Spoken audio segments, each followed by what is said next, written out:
The fluorescent lights in the ER were still buzzing above my head when I picked up my phone at 2 a.m. and saw it. My sister's Facebook post. A selfie. Full smile, glass of wine, #blessed. The caption read, "Finally, a day without the drama queen." 47 likes. 3 laughing emojis from my mother's account. I was lying in a hospital bed with an IV in my arm because I'd collapsed mid-shift. The hospital called my parents. They never came. But it turns out that post was the least of what my family was doing behind my back. Because while I was working doubles to keep a roof over their heads, my own father had stolen my identity, and my 7-year-old daughters, to feed a debt I didn't know existed. And they were 2 weeks away from having me declared legally incompetent to take everything I owned. What I did next started with one phone call, and by the end of the month, they were the ones without a home. Before I go on, please take a moment to like and subscribe, but only if you genuinely connect with this story. And if you want, drop your location and your local time in the comments. I love knowing where you're listening from. My name is Donna. I'm 33. I'm a night shift nurse and a single mom to a 7-year-old named Lily. And this is what happened when I stopped being the person everyone could take from. Now let me take you back to a Tuesday evening in October, the night my body finally gave out. The hallway at Ridgemont County Hospital smelled like floor wax and stale coffee. I was 14 hours into a shift that was only supposed to be 10. Carla, the other night nurse, had called out with the flu. So I stayed. I always stayed. My hands had started shaking around hour 11, not the kind of shaking you notice. The kind you hide. You press your palms flat against the medcart. You grip the pen a little harder. You breathe through the tremor and chart one more patient. By hour 13, the fluorescent lights had a halo around them. My vision swam at the edges. I told myself it was just the lighting. By hour 14, I was walking down the east corridor toward the nurse's station with a stack of intake forms. My knees buckled first. Then the floor came up fast. I don't remember hitting the ground. I remember the sound. The forms scattering, a shoe squeaking on tile, someone yelling my name. Then the ceiling tiles counting them. 1, 2, 3, the oxygen mask. Severe dehydration, chronic fatigue collapse. That's what the ER attending wrote on my chart. They wanted to keep me overnight for observation and fluids. I didn't argue. I couldn't. Lying in that bed, I stared at my phone. The hospital's emergency contact protocol had already kicked in. They'd called my father, Gerald Paxton. No answer. They'd called my mother, Patricia. Voicemail. I thought about Lily, asleep at home. My mother was supposed to be watching her. She usually did on my night shifts, but no one had called me back to confirm anything. I reached for my phone to text my mother. That's when I saw the Facebook notification. Danielle Marie Paxton, my younger sister, 28 years old. The post was timestamped 40 minutes after the hospital called our parents. The photo was a selfie. Danielle on the living room couch, my couch, in my house, holding a glass of red wine. Full smile. No filter needed when you're that pleased with yourself. The caption read, "Finally, a day without the drama queen." 47 likes. I scrolled through them. Names I recognized. Karen from the church prayer group. Mike, who ran the hardware store. Janine, my mother's walking partner. People from Ridgemont. People who knew me. One comment stood out. Brenda Hollister, who lived 2 streets over. Is she being dramatic again? Danielle's reply. You have no idea. I kept scrolling. 3 laughing face reactions at the top. I tapped to see who. The third one was my mother. Patricia Paxton. A laughing emoji. While her oldest daughter was lying in a hospital bed alone. I set the phone face down on the thin hospital blanket. I didn't cry. I looked at the ceiling tiles again. This wasn't new. That's the part that sat heaviest. Every time I got sick, every time I asked for help, every time my body showed any sign of breaking under the weight I carried, the word was always the same. Dramatic. The first time I collapsed 2 years ago, my father didn't even come upstairs. He said it from the kitchen doorway. Nurses don't collapse. You just want attention. I picked the phone back up and screenshot the post. I don't know why. Instinct, maybe. Or maybe some part of me already knew I'd need it. But that Facebook post? That was just the wound I could see. The real damage was in places I hadn't thought to look yet. They discharged me the next morning at 7:15. I drove myself home. 30 minutes on Route 9 with the window cracked because the car heater made me dizzy. The October air was sharp and wet and it kept me upright. I pulled into the driveway of 412 Maple Lane, the house my grandmother Helen left me when she passed 12 years ago. A 3-bedroom Cape Cod with a leaning mailbox and a porch that needed painting. The deed, filed at the county recorder's office, read one name: Donna Marie Paxton, sole owner. Fee, simple, absolute. I walked through the front door. Gerald sat in the recliner, watching a morning talk show. He glanced up, glanced back at the screen. "You look fine. Don't make a thing out of it." In the kitchen, my mother stood at the stove, stirring oatmeal. She didn't turn around. "There's coffee if you want it."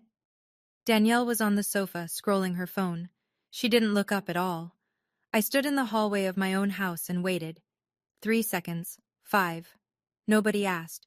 Nobody said, "Are you okay?" Nobody said anything.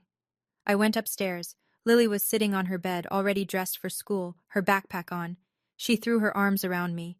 "Mama, Grandpa said you were just tired." "I'm okay, baby," I said. "Let me change and I'll take you." I held her for a long time. Then I set her down and looked around the room. Her small room in the house my grandmother gave me. The house where my family lived rent-free because I believed that's what family meant. Standing in that hallway, I felt like a guest in my own home. On the kitchen table, I'd noticed a white envelope. Return address, the county courthouse. It was addressed to Gerald Paxton. I didn't open it. It wasn't my mail. But I remembered it. I didn't know what that envelope was about. Not yet. But I would. And when I did, it changed everything. 1 week later, I was back at work. Reduced hours, the charge nurse insisted. My body was recovering. My mind was not. The hospital's billing department needed updated financial information for my ER visit, insurance verification, payment plan options, the usual paperwork. The billing coordinator, a woman named Janet, suggested I check my credit report to make sure everything was current. "Just in case there are any liens or issues with your insurance claims," she said. I'd never checked my credit report, not once in 33 years. I didn't have credit card debt. I didn't have a car loan. I owned my house outright. There was nothing to check, or so I thought. That evening, I sat in my car in the hospital parking lot with my laptop balanced on the steering wheel. I went to annualcreditreport.com and pulled all 3 bureaus. The number hit me first. Credit score? 520. That couldn't be right. I had no debt. I paid my bills on time. I'd never missed a payment on anything in my life. Then I saw them. 3 credit card accounts I'd never opened. One with a $22,000 balance, one with $14,500, one with $10,500, total $47,000. All opened within the last 3 years. Minimum payments made for a few months on each, then nothing. Delinquent. Sent to collections. My hands were shaking again. Not from fatigue this time. I called the number listed for First Union Bank. A man named Russell Briggs answered, senior credit analyst at the Ridgemont branch. I verified my identity. Date of birth, last 4 of my social, mother's maiden name. "Ma'am," he said, and paused. "The applications were submitted using your social security number. The billing address on all 3 is your home address." I knew whose handwriting that was before I even opened the attachment.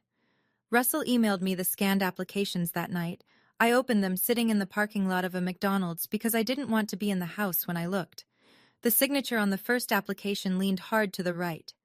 The capital P in Paxton had that small curl at the top, a habit my father never broke. I'd watched him sign birthday cards, school permission slips, and church donation envelopes with that same hand for 30 years. Gerald Raymond Paxton. He hadn't even tried to imitate my handwriting. He'd just signed his name on my life and assumed I'd never look. I sat in that parking lot for 10 minutes. Engine off, screen glowing in the dark. $47,000. That was almost 2 years of my take-home pay after taxes. Money I never borrowed, money I never spent, money that was now destroying my credit score while I worked doubles to keep the lights on in a house my family treated like theirs. I thought back.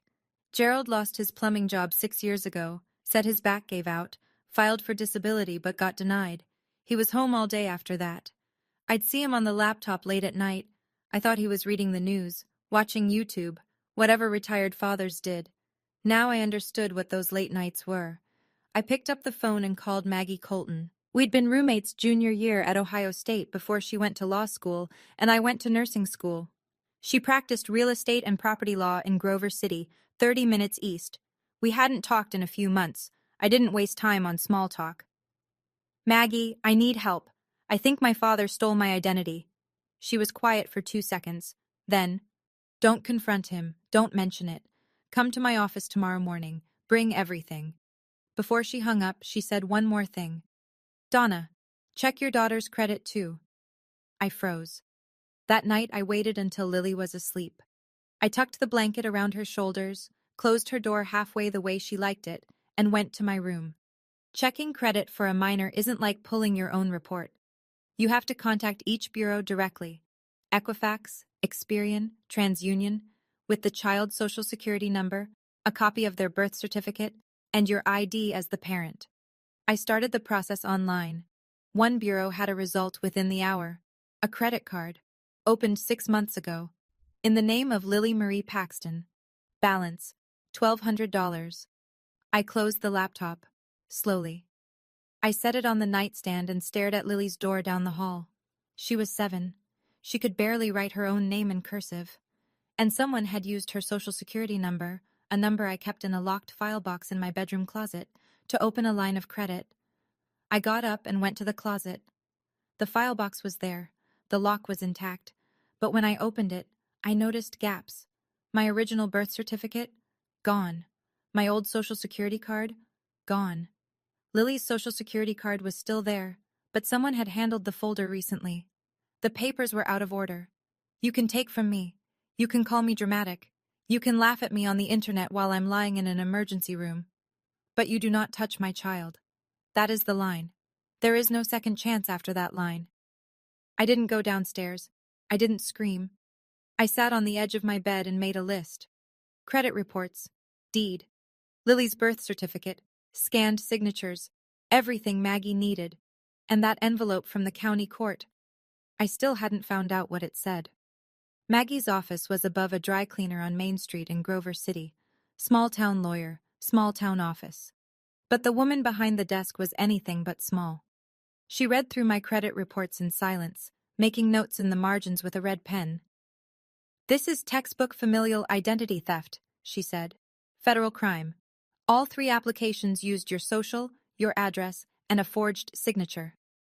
I handed her my phone with the photo I'd taken of the courthouse envelope on Gerald's kitchen table. She studied the return address. You didn't open it? It's not my mail. Smart. She turned to her computer and pulled up the county court's public docket, typed in my name, scrolled, stopped. I watched her face change. Not dramatically. Maggie was never dramatic, but her jaw tightened by a fraction. Donna. She turned the screen toward me. Your father filed a petition for guardianship over you, 2 weeks ago. I read the screen.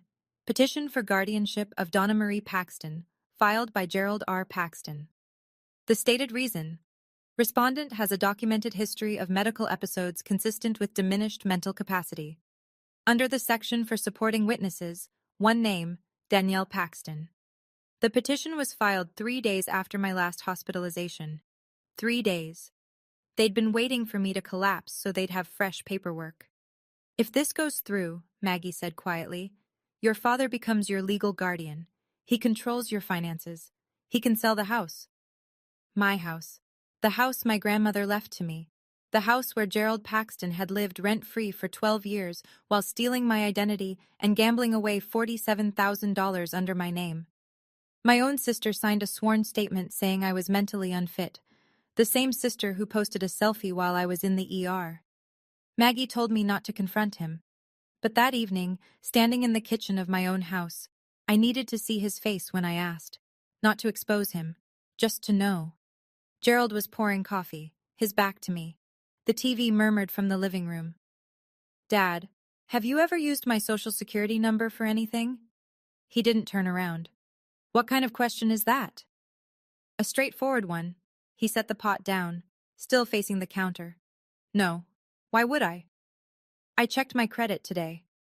5 seconds of silence. He picked up his mug, took a sip, turned around slowly.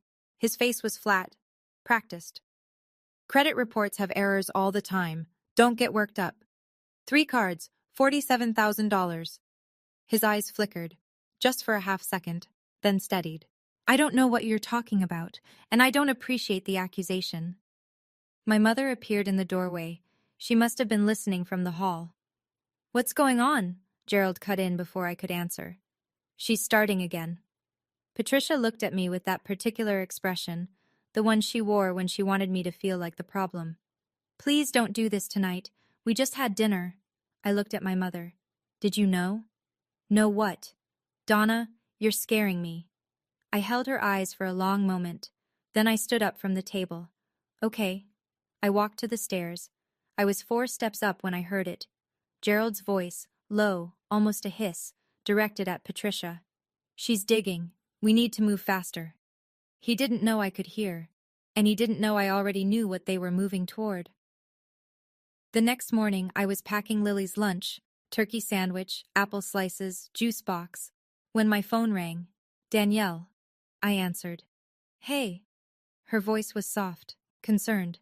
The performance had already started. I heard you were upset about some credit stuff? Dad told me. Did he? Look, everyone's worried about you. After the hospital thing, maybe you should take a break, like, really talk to someone. You mean a therapist, to prove I'm unstable? A pause. She recovered quickly. I mean someone who can help. Danny, did you sign a document at the county courthouse 2 weeks ago? The pause this time was longer. I could hear her breathing shift.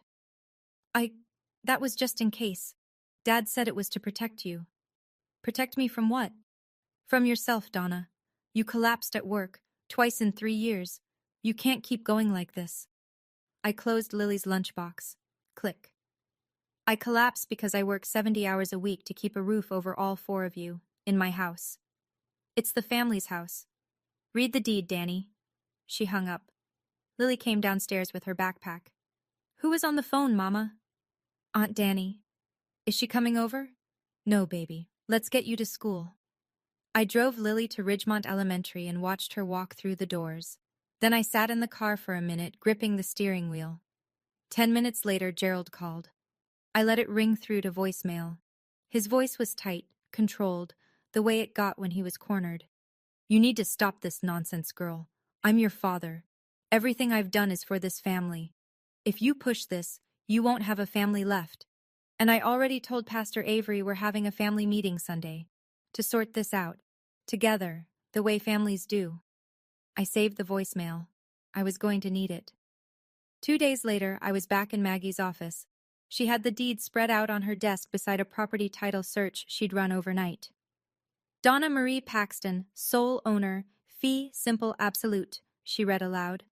No co-owners, no liens, except the fraudulent credit accounts, which we'll have removed once the identity theft report processes. No mortgage, clean title. So I can sell it. You can sell it today if you want. You don't need anyone's permission. They've lived there 12 years. Can they claim anything? Maggie leaned back. Did they ever pay rent?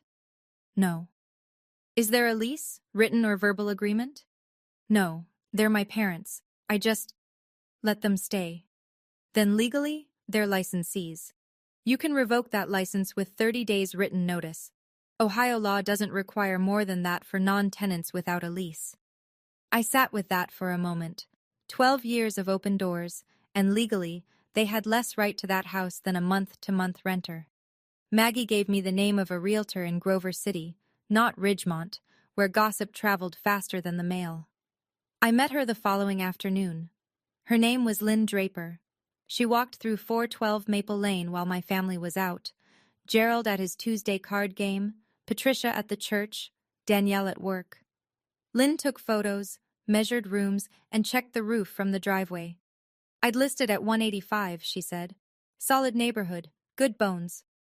I signed the listing agreement in her car, but I told her to hold it. Don't put it on the MLS yet. When? She asked. I'll tell you when. The house was ready to go, but I needed one more thing before I could move. The next morning, I filed identity theft reports on identitytheft.gov. One for me, one for Lily. The FTC assigned case numbers within minutes.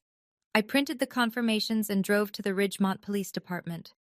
Officer Dale Harris was at the front desk, mid-40s, crew cut, a calm face that had probably heard worse. I laid the credit reports, the scanned applications with Gerald's handwriting, and the FTC confirmation numbers on the counter. I need to file a report for identity theft, I said. The person who did it is my father. He lives in my house. Harris looked at the paperwork, looked at me, nodded once. Have a seat, ma'am. This'll take about an hour. It took an hour and 20 minutes. He documented everything, gave me a case number and his direct line. That afternoon, Maggie filed a motion to dismiss the guardianship petition at the county court. She attached two things.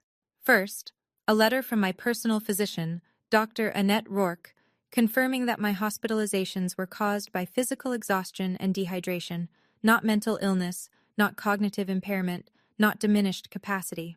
Second, the identity theft report, establishing that Gerald had a direct financial motive to gain control of my assets. The judge will see this before the hearing date, Maggie said. It's strong. That night, I listened to Gerald's voicemail one more time. His voice played through my earbuds while Lily slept down the hall. If you push this, you won't have a family left. And I already told Pastor Avery we're having a family meeting Sunday to sort this out, together, the way families do. He wanted a public meeting. He wanted the church behind him. He wanted 25 witnesses to see his unstable daughter fall apart. Fine. I'd give him his meeting. Okay, I need to pause here for a second, because I know what some of you might be thinking. Why didn't I just confront my father directly and handle this privately? And honestly, I tried. You heard that conversation in the kitchen. He looked me in the eyes and lied.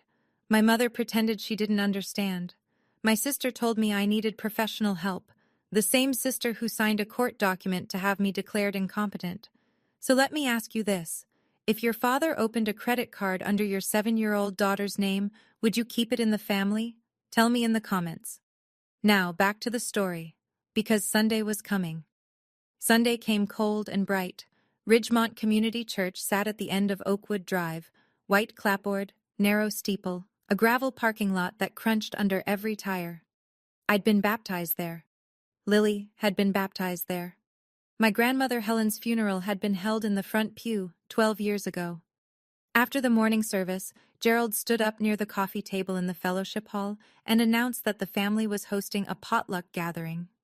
Most of the congregation stayed. He'd been working the room all week. I learned this later. Phone calls, private conversations after Wednesday prayer group. We're worried about Donna. She hasn't been herself. We'd appreciate your support. 25 people arranged their folding chairs in a loose circle on the linoleum floor, metal legs scraping tile. The fluorescent lights hummed the same pitch as the ones in the ER. I noticed that. Pastor Tom Avery sat at the head of the circle, Bible on his knee, looking like a man who'd agreed to referee something he didn't fully understand. Gerald sat across from him. Pressed shirt, serious expression, the concerned patriarch.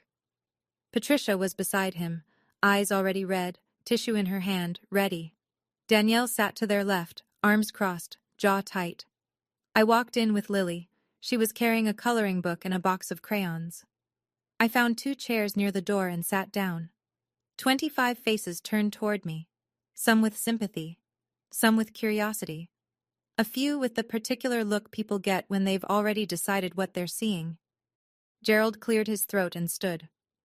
Thank you all for being here. As some of you know, our Donna has been going through a difficult time. He swept his gaze across the room. She's been in the hospital twice. She's been under a lot of stress. Pat and we're worried. We want to make sure she gets the help she needs. Patricia dabbed her eyes with the tissue. On cue. We just love her so much. A murmur of sympathy rippled through the chairs. I watched heads nod. Glenda Morrison, 70 years old and sitting near the window, pressed her hand to her chest. Ted Buckley, mid-50s, leaned forward with his elbows on his knees. The room was tilting Gerald's direction, and he knew it. He continued, voice steady, measured. The voice of a man who'd rehearsed this. I know this is hard to hear, But Donna has been making some irrational decisions lately, accusing family members of crimes. He paused to let that word land. Threatening to sell the family home. The murmur grew louder. I felt the weight of it. 25 people recalibrating who I was in their minds. Ted Buckley shook his head slowly. Maybe she does need someone looking out for her. Gerald nodded. Grateful, humble, perfectly calibrated. The court needs to know that the community sees what we see. That she needs someone to help manage her affairs. Just temporarily, until she's better. Danielle uncrossed her arms long enough to wipe her eyes. Her mascara didn't run. I noticed that too. I sat still. Lily colored beside me, a purple house with a yellow sun. The sound of her crayon on paper was the only honest thing in that room. Pastor Avery shifted in his chair. He looked at Gerald, then at me. Something in his expression was still unsettled. Gerald, he said carefully, has Donna agreed to this meeting? Gerald spread his hands. She's here, isn't she? Avery turned to me. Donna, would you like to say anything? I looked up from Lily's drawing. 25 pairs of eyes, the fluorescent hum, the smell of coffee and sheet cake. Yes, I said, I would. Before I could stand, Danielle cut in. See?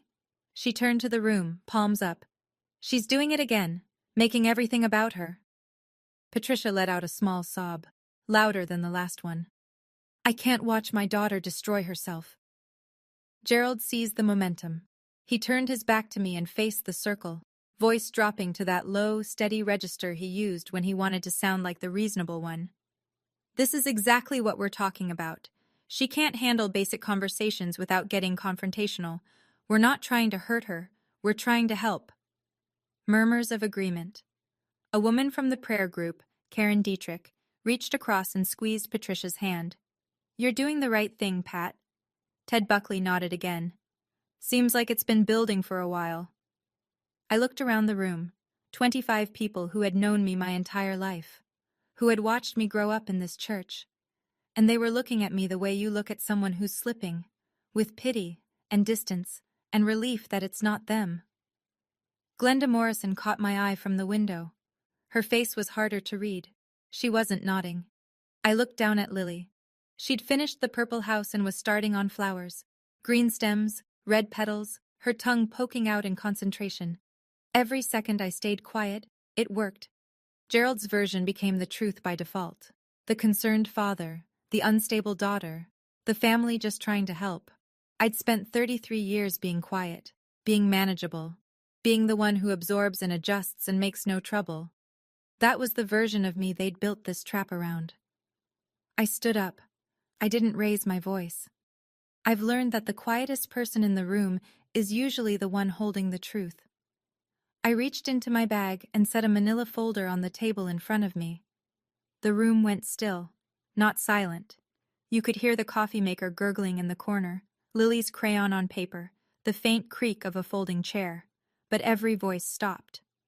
I'm glad everyone is here, I said, because there are a few things this community should know. I opened the folder and pulled out the first document, held it up so the room could see the county seal.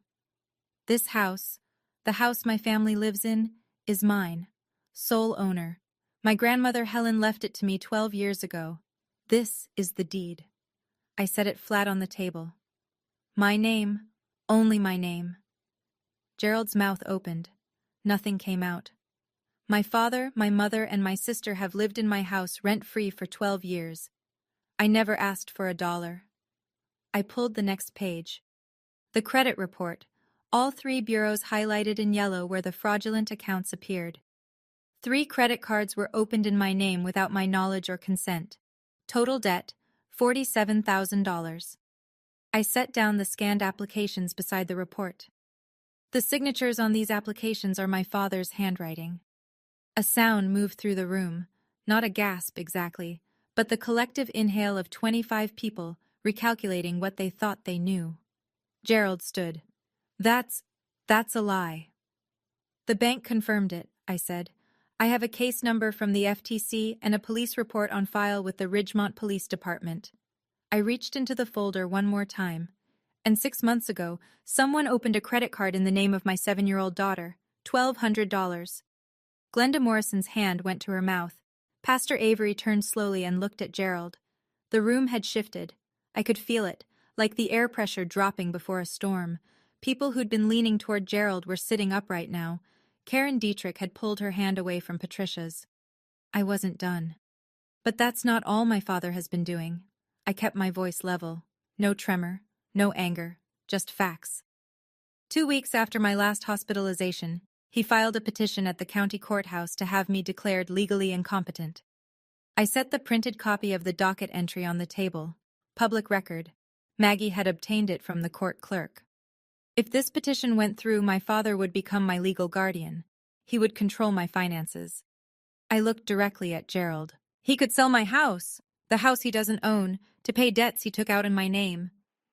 Gerald's face had gone from red to gray. He gripped the back of his chair. You're twisting everything. I was trying to protect you. You were trying to protect yourself. Patricia stood halfway up, tissue pressed to her face. Donna, please, not here. You chose here, Mom. Dad invited 25 people, so let them here. I turned to Danielle. She hadn't moved.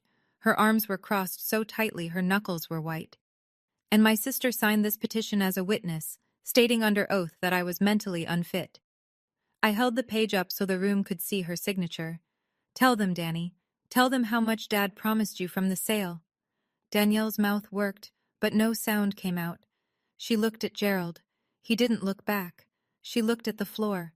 To my right, a chair scraped against linoleum. Ted Buckley, the man who'd said I needed someone looking out for me 5 minutes ago, picked up his folding chair, moved it 3 rows back, and sat down without a word. The silence that followed was the loudest sound I'd ever heard in that room. Pastor Tom Avery rose from his chair. He was a tall man, lean, with reading glasses he kept pushing up the bridge of his nose. He'd led this congregation for 19 years. He'd married couples and buried their parents and sat with families through every kind of grief. People trusted him. Gerald had counted on that. Gerald? Avery's voice was calm, but it carried the full weight of the room. I agreed to be here today because you told me Donna was in crisis. You told me she was a danger to herself. Gerald started. She is. I'm looking at a woman who brought documentation, Avery continued, as if Gerald hadn't spoken, who spoke calmly, who has not raised her voice once. He turned to face Gerald fully. And I'm looking at a father who stole his daughter's identity and his granddaughter's. He addressed the room. I think we all owe Donna an apology for being here under false pretenses. Glenda Morrison spoke next. Her voice was thick. Gerald Paxton, I've known you 30 years. Shame on you. Karen Dietrich pulled her chair 6 inches away from Patricia. She didn't say anything. She didn't need to. Patricia was crying now. Not the rehearsed kind, the real kind, the kind that comes when the audience you spent your whole life performing for finally sees backstage. Gerald's voice cracked for the first time. You don't understand. I was going to pay it back. I had a plan. Your plan was to sell my house, I said. He had nothing left. He stood there, 61 years old, in his pressed Sunday shirt, in a church where everyone had called him by his first name for 3 decades, and he had nothing. But I wasn't done, because there was one more thing I hadn't told them yet. One more thing. I reached into my bag. As of this morning, my house is listed for sale. The room rustled. Someone in the back whispered something I couldn't catch. Gerald's head snapped up. You can't do that. We live there. You live in my house, without a lease, without paying rent. I pulled 3 white envelopes from the folder and set them on the table, one in front of Gerald, one in front of Patricia, one in front of Danielle's empty chair. She'd gone rigid but hadn't left. My attorney has prepared 30-day written notice for all 3 of you. That's more than the law requires. Gerald stared at the envelope like it might detonate. Where are we supposed to go? I let that question sit in the air for a moment. I wanted every person in that room to hear it. That's the first time in 12 years you've had to answer that question. I've been answering it for you my entire adult life. Patricia clutched Gerald's arm. Donna, you can't throw your parents out on the street. I'm not throwing you out. I'm giving you 30 days' notice. In writing. I kept my voice steady. Which is more courtesy than you gave me when you tried to have me declared incompetent. Danielle stood up, grabbed her purse. Her chair tipped backward and clattered against the linoleum. She walked toward the door and said, just loud enough for the front row to hear, "This is insane." The door closed behind her. Nobody followed. I looked at Gerald. He was still holding the envelope. His hands shook slightly. Patricia was pressed against his shoulder, tears running mascara down her cheeks. I closed my folder. I didn't feel triumphant. I felt like a woman who'd just finished the hardest thing she'd ever done, standing in a church where she'd been baptized. I turned to Pastor Avery. "Thank you for your time, Pastor." He met my eyes. There was no pity in his face, just respect, and something that looked like sorrow for what had brought us here. "Donna, if you or Lily need anything, this church is here for you." I nodded. I looked down at Lily. She'd finished her coloring page. A purple house, yellow sun, green flowers. She held it up to show me, oblivious to everything that had just happened above her head. "Ready, baby? Can I bring the crayons?" "You can bring the crayons." I took her hand and walked toward the door. Glenda Morrison was standing near the exit. She reached out and took my free hand in both of hers. Her fingers were thin and warm. "Your grandmother Helen would be proud of you, sweetheart." My throat tightened. That was the first time all day. "Thank you, Mrs. Morrison." Outside, the October sun was low and gold. The gravel crunched under our shoes. Lily skipped ahead toward the car, coloring book tucked under her arm. "Mama, why was Grandpa upset?" I unlocked the car and opened her door. "Because things are going to be different now, baby. But different can be good." She considered this with the seriousness only a 7-year-old can manage. Then she climbed in and buckled herself.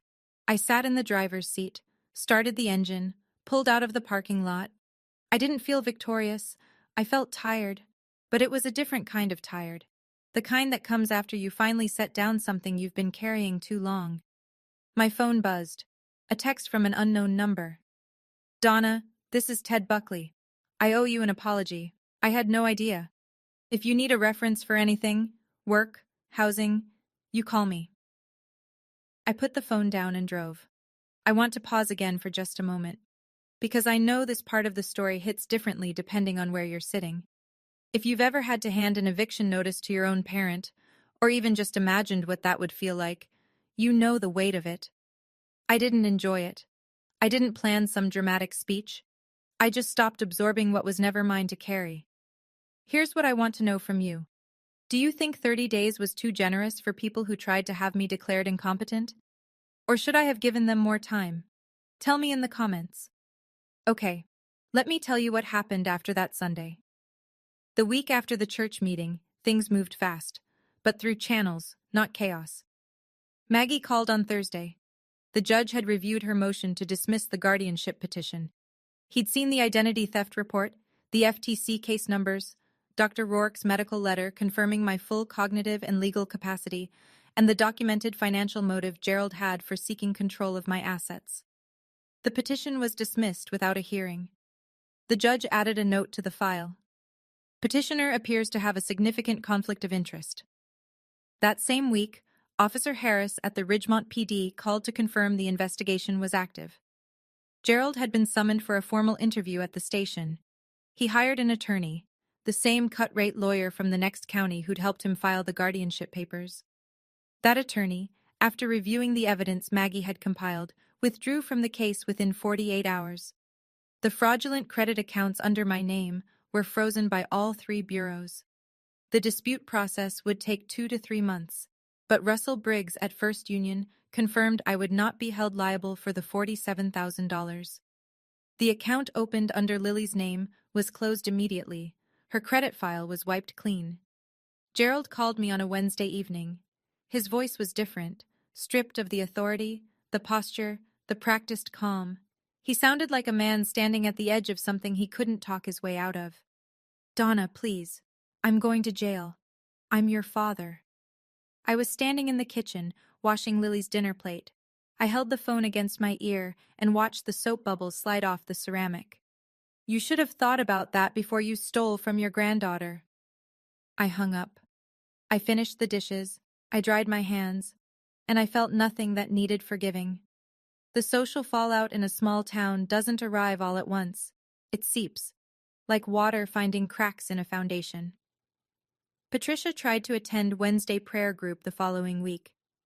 Glenda Morrison told me about it later, gently, like she was reporting the weather. Your mother came in and sat down. Nobody moved, but nobody sat next to her either. She left before the opening prayer. It wasn't cruelty. It was something quieter and worse. The silence of people who didn't know what to say to a woman who'd watched her husband steal her daughter's identity and chosen to look the other way. Danielle deleted the drama queen post, but screenshots had already circulated through the Ridgemont grapevine, text chains, group messages, the quiet machinery of a community processing a scandal. A coworker at the convenience store where Danielle worked part-time asked her directly, "So your dad really opened cards in your niece's name?" Danielle put in her notice that Friday. Patricia called me once. I answered because I thought it might be about logistics. The move out. "You've destroyed this family," she said. I was folding Lily's laundry. Small shirts, small socks. "No, Mom. You watched it happen. And you chose the wrong side." She hung up. Gerald and Patricia moved out of 412 Maple Lane on day 24. 6 days ahead of the deadline. They rented a single-wide trailer in Milford, the next town over. I didn't see them leave. I was at work. Danielle had moved out after 1 week, went to stay with a friend in Columbus. I walked through the empty house that evening. 12 years of living, nail holes in the walls, carpet dents where furniture had been. The kitchen smelled like Patricia's coffee. The recliner dent was still in the living room carpet. I didn't feel happy. I felt lighter. There's a difference. The house sold in 6 weeks. A young couple from Dayton, first-time buyers, excited about the porch in the backyard.